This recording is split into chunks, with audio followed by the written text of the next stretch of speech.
心嘅喎。佢唔係話會嚟英國接我嘅咩？我去到英國嘅機場就會用視像電話同佢做平安㗎啦，佢到時就可以入後門添。咦？乜嘢舅父喺英國讀書嘅咩？係啊，因為佢覺得嗰邊嘅環境比較好，所以咪喺嗰邊讀書咯。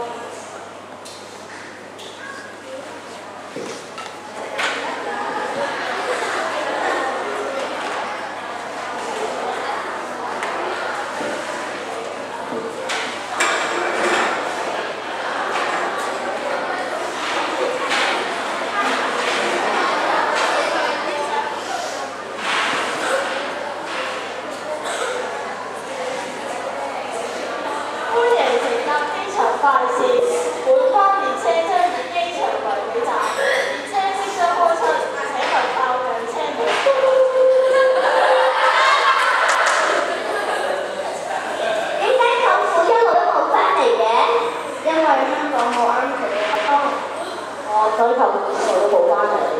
啊！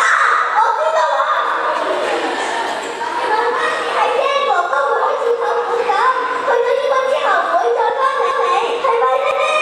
媽咪，你放心啦，我會翻嚟㗎。如果哥哥唔翻嚟嘅話，我會好傷心㗎。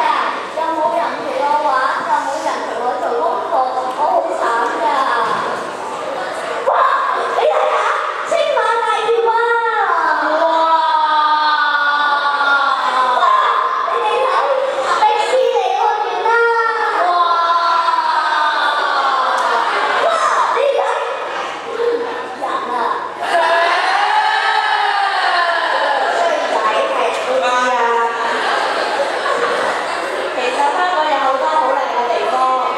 冇錯啦，例如山頂嘅超國、天壇大佛等等，呢啲地方除咗景色好靚之外，亦都係香港著名嘅景點嚟㗎。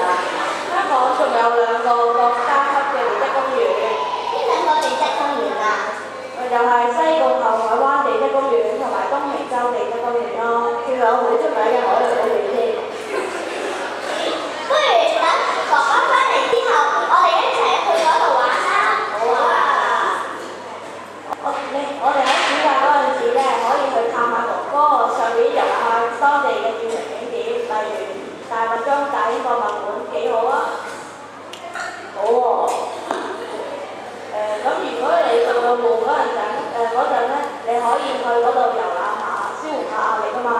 媽媽，我讀書讀到悶嗰陣，會開 Facebook 睇下同你哋一齊影嘅相，仲可以同你哋傾偈，咁我點會悶咧？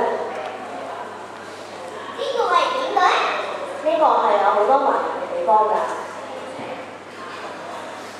哥哥，你去你嗰度咧，咁多著名嘅景點，千祈唔好玩到流連忘返。